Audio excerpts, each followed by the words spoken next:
5 दिवसीय सेना कमांडर सम्मेलन आज से नई दिल्ली में हुआ शुरू।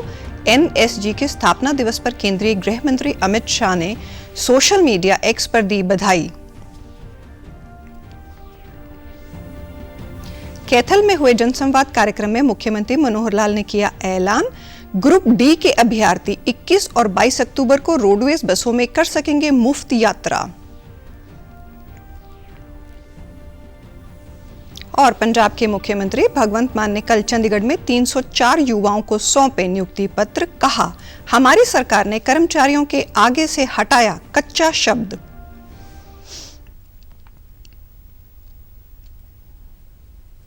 नमस्कार, चंडीगढ़ से आपका स्वागत है। मैं हूं शैली तनेजा।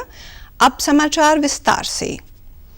सेना कमांडर्स का सम्मेलन आज से नई दिल्ली में शुरू हुआ। ये शीर्ष स्तरीय द्विवार्षिक कार्यक्रम वैचारिक आधार पर विचार विमर्श के लिए भारतीय सेना को महत्वपूर्ण नीतिगत निर्णयों की सुविधा प्रदान करने का एक संस्थागत मंच है। 5 दिवसीय सम्मेलन के दौरान सेना कमांडर्स और अन्य वरिष्ठ पदाधिकारी पहले दिन वर्चुअल माध्यम से मिल रहे हैं। इसके बाद शीर्ष विचार विमर्श हाइब्रिड प्रारूप में आयोजित किया जाएगा। रक्षा मंत्रालय ने कहा कि शीर्ष नेतृत्व भारतीय सेना की परिचालन तैयारियों की समीक्षा के अलावा वर्तमान और उभरते सुरक्षा परिदृश्यों पर विचार मंथन करेगा। ये सम्मेलन अपने व्यापक क्षेत्र के साथ ये सुनिश्चित करता है कि भारतीय सेना प्रगतिशील, आगारगामी, अनुकूलित और भविष्य के लिए तैयार रहे।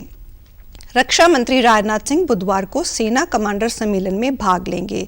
प्रमुख रक्षा अध्यक्ष जनरल अनुज चौहान, थल सेना अध्यक्ष जनरल मनोज पांडे और वायुसेना प्रमुख वी.आर. चौधरी भी सम्मेलन को संबोधित करेंगे।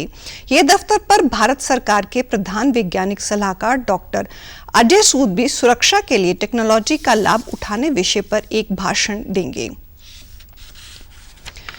राष्ट्रीय सुरक्षा गार्ड यानी एनएसजी के स्थापना दिवस पर केंद्रीय गृह मंत्री अमित शाह ने सोशल मीडिया एक्स पर एनएसजी कमांडोज और सुरक्षा कर्मियों को बधाई दी है। उन्होंने लिखा, एनएसजी कर्मियों को उनके स्थापना दिवस पर मेरी ओर से हार्दिक बधाई। अपने सिद्धांत वाक्य सर्वत्र सर्वोत्तम सुरक्षा पर खरा उतरते हुए राष्ट्रीय सुरक्षा गार्ड ने खुद को देश की सुरक्षा के गढ़ के रूप में स्थापित किया है। इस शुभ अवसर पर मैं सुरक्षा बल के उन सभी सैनिकों को नमन करता हूं जिन्होंने अपने प्रोफेशनलिज्म, मातृभूमि के प्रति प्रेम और दृढ़ साहस को साबित करते हुए देश के लिए सर्वोच्च बलिदान दिया। हरियाणा के मुख्यमंत्री मनोहर लाल ने आज कैथल में इंदिरा गांधी कॉलेज के सभागार में आयोजित जनसंवाद कार्यक्रम में लोगों की समस्याएं सुनी और कई का मौके पर ही समाधान किया। इस दौरान सीएम ने कहा कि प्रदेश में पिछले 9 सालों में लगातार विकास कार्य हुए हैं जो कि पिछली सरकारों से दुगने हैं। मुख्यमंत्री जनसंवाद कार्यक्रम के बाद सांपनखेड़ी में मेडिकल कॉलेज के शिलान्यास कार्यक्रम में पहुंचे और आधारशिला रखी। इसके बाद उन्होंने सांपनखेड़ी में पंचायत के जनप्रतिनिधियों से भी संवाद किया। इस दौरान उन्होंने कहा कि हमें अपने स्वास्थ्य का ध्यान रखने की जरूरत है। प्रदेश के हर जिले में सरकार द्वारा मेडिकल कॉलेज बनाए जाएंगे। जल्द ही फतेहाबाद और सिरसा में मेडिकल कॉलेज का शिलान्यास किया जाएगा। उन्होंने कहा कि 2014 में प्रदेश में 15 मेडिकल कॉलेज थे जो अब बढ़ रहे हैं। पहले 700 सीटें थी जो अब 2185 हो गई हैं। हरियाणा में 21 और 22 अक्टूबर को होने वाली ग्रुप डी की संयुक्त पात्रता परीक्षा में शामिल होने वाले अभ्यर्थियों को रोडवेज बसों में मुफ्त यात्रा की सुविधा मिलेगी। हरियाणा के मुख्यमंत्री मनोहर लाल ने कैथल के सांपनखेड़ी में आयोजित जनसंवाद कार्यक्रम के बाद इस बात की घोषणा की। उन्होंने कहा कि रोडवेज बसों में परीक्षा के प्रवेश पत्र के आधार पर यह सुविधा मिलेगी। इसके तहत परीक्षा के दिन आने और जाने पर अभ्यर्थियों से कोई किराया नहीं लिया जाएगा। और हमारा जो ट्रांसपोर्ट विभाग है उनको ये निर्देश दे दिया है कि उनको सबको आने जाने का जो किराया है वो मुफ्त होगा, उसमें कोई किराया नहीं लगेगा। उनका जो कार्ड है जो उनको एक एडमिट कार्ड मिलता है उसी के ऊपर ये प्रिंट करके दे देंगे और जिस दिन उसको परीक्षा देने जाना है उस डेट के आने और जाने का उसका कोई किराया ये नहीं लगेगा। उन्होंने कहा कि 15 अक्टूबर से उम्मीदवारों के एडमिट कार्ड जारी कर दिए गए हैं। इन्हें विभाग की वेबसाइट से परीक्षा तिथि तक डाउनलोड कर सकते हैं। हरियाणा के मुख्यमंत्री मनोहर लाल ने कल अंबाला के पहले घरेलू एयरपोर्ट का भूमि पूजन कर शिलान्यास किया। इस अवसर पर बधाई व शुभकामनाएं देते हुए मुख्यमंत्री ने कहा कि 20 एकड़ जमीन पर टर्मिनल बनाया जाएगा, जिस पर लगभग 20.5 करोड़ रुपए की लागत आएगी। मुख्यमंत्री ने कहा कि अंबाला में हवाई अड्डा बनने से इस क्षेत्र में निवेश और उद्योग बढ़ेगा, जिससे रोजगार के अधिक अवसर पैदा होंगे। प्रधानमंत्री नरेंद्र मोदी ने उड़े देश का आम नागरिक योजना की शुरुआत की थी, जिसका उद्देश्य था कि हवाई चप्पल पहनने वाला भी हवाई यात्रा कर सके। इस उड़ान योजना का लाभ सबसे पहले हम अंबाला से ही उठा पाएंगे।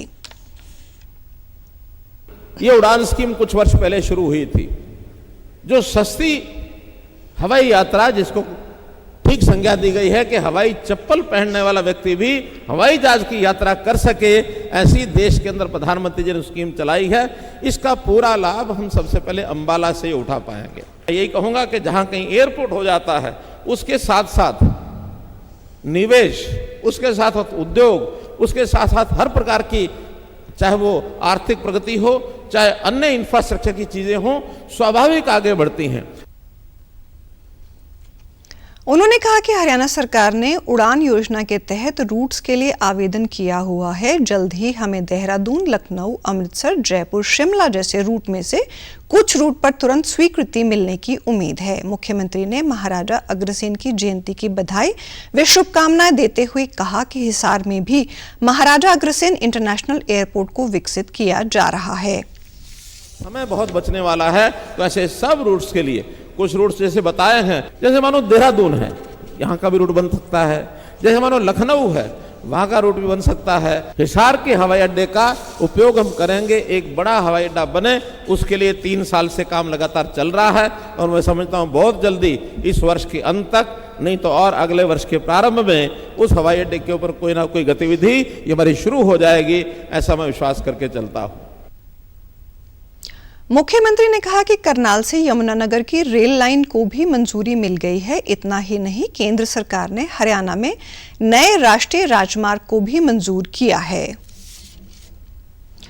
पंजाब के मुख्यमंत्री भगवंत मान ने कल चंडीगढ़ के म्युनिसिपल भवन में 304 युवाओं को नियुक्ति पत्र सौंपे। इस दौरान उन्होंने कहा कि हमारी सरकार के 18 महीने के कार्यकाल में 37,100 नौजवानों को नौकरियां प्रदान की हैं। कल एक ऐतिहासिक अवसर है, क्योंकि नौजवान अब औपचारिक रूप से राज्य सरकार के परिवार के सदस्य बन गए हैं।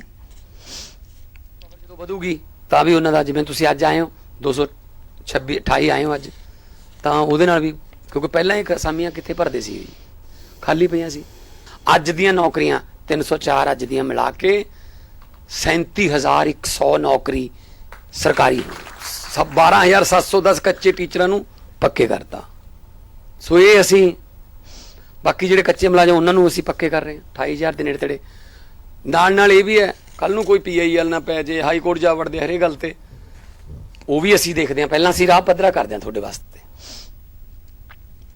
मुख्यमंत्री ने कहा कि राज्य सरकार ने कर्मचारियों के साथ लगने वाले कच्चे शब्द को खत्म करते हुए 12,710 अध्यापकों को रेगुलर किया है। आने वाले दिनों में ऐसे और भी बहुत से कर्मचारियों की सेवाएं रेगुलर कर दी जाएंगी। राज्य सरकार विद्यार्थियों को प्रतियोगी परीक्षाओं के लिए प्रशिक्षण देने के लिए 8 हाईटेक सेंटर खोल रही है।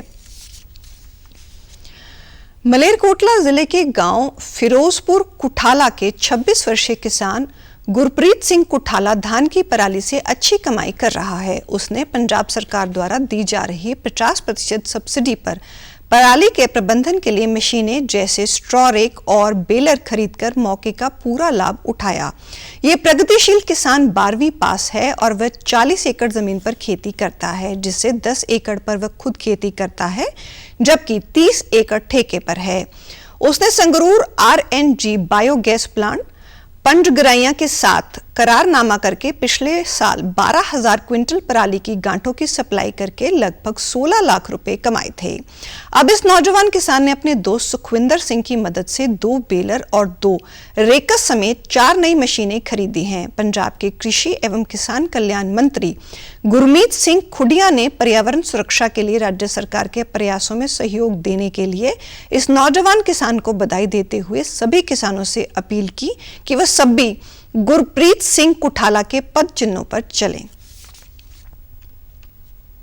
आज नवरात्र का दूसरा दिन है। इस दिन मां ब्रह्मचारिणी की पूजा होती है। मां ब्रह्मचारिणी तप, त्याग, वैराग्य, सदाचार, संयम की दायिका है। मां ब्रह्मचारिणी की पूजा से जीवन की हर समस्या और संकट दूर हो जाते हैं। विद्यार्थियों के लिए मां ब्रह्मचारिणी की पूजा बहुत ही फलदायी मानी जाती है। नवरात्र के दूसरे दिन आज देश भर के मंदिरों में बड़ी संख्या में श्रद्धालु दर्शन के लिए पहुंचे।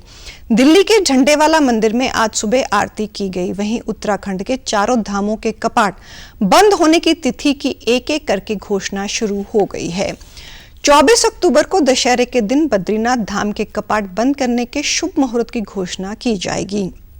15 नवंबर को भैया दूज के दिन केदारनाथ धाम और यमुनोत्री धाम के कपाट बंद होंगे। गंगोत्री मंदिर समिति ने 14 नवंबर को गंगोत्री धाम के कपाट बंद करने की तिथि तय कर दी है। कपाट बंद होने की तिथि घोषित करने के लिए श्री बद्रीनाथ मंदिर परिसर में धार्मिक समारोह आयोजित किया जाएगा। भगवान केदारनाथ की पंचमुखी उत्सव मूर्ति शीतकालीन प्रवास श्री ओंकारेश्वर मंदिर मुखी मठ पहुंचेगी। विजयदशमी को ही द्वितीय केदार मधेश्वर के कपाट बंद होने की तिथि श्री ओंकेश्वर मंदिर ओखी मठ में और तृतीय केदार तुंगनाथ के कपाट बंद होने की तिथि शीतकालीन गद्दी स्थल मार्कंडेय मंदिर मक्खू मठ में तय होगी। साथ ही श्री बद्रीनाथ धाम के कपाट 24 अक्टूबर को श्री बद्रीनाथ धाम में तय की जाएगी।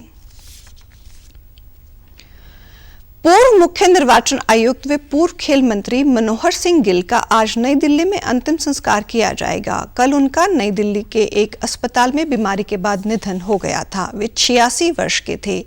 गिल दिसंबर 1996 और जून 2001 के बीच मुख्य निर्वाचन आयुक्त CEC के पद पर रहे थे। गिल कांग्रेस सदस्य के रूप में राज्यसभा पहुंचे थे और 2008 में उन्हें केंद्रीय खेल मंत्री बनाया गया था।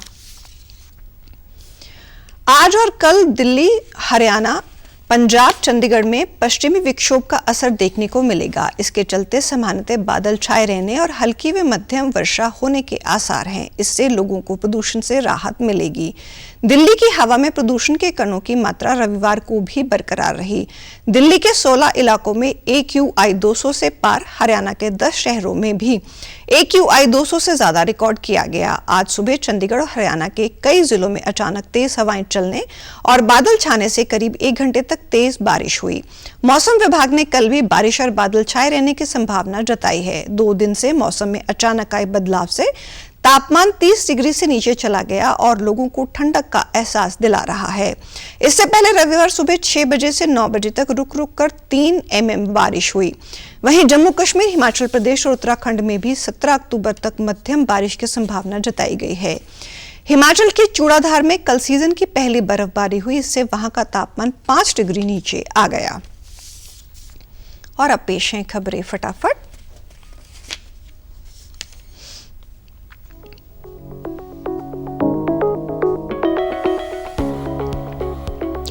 मुंबई में होने वाले ग्लोबल मैरीटाइम इंडिया शिखर सम्मेलन 2023 के तीसरे संस्करण का मंगलवार को उद्घाटन करेंगे प्रधानमंत्री नरेंद्र मोदी। बासमती चावल के न्यूनतम निर्यात मूल्य की समीक्षा पर गंभीरता से विचार कर रही सरकार, फिलहाल जारी रहेगा मौजूदा व्यवस्था। विदेश मंत्री डॉक्टर S जयशंकर ने हनोई में 18वें भारत वियतनाम संयुक्त आयोग की बैठक की सह अध्यक्षता की। अमेरिका, इजराइल और मिस्र आज दक्षिण गाजा में युद्ध विराम पर सहमत। रफाह क्रॉसिंग को फिर खोला जा रहा। और आप हमारे समाचार YouTube channel DD news Chandigarh, Facebook DD news Chandigarh और सोशल मीडिया X व DD न्यूज CHT पर भी देख सकते हैं। इसी के साथ चंडीगढ़ से समाचारों का सिलसिला समाप्त होता है।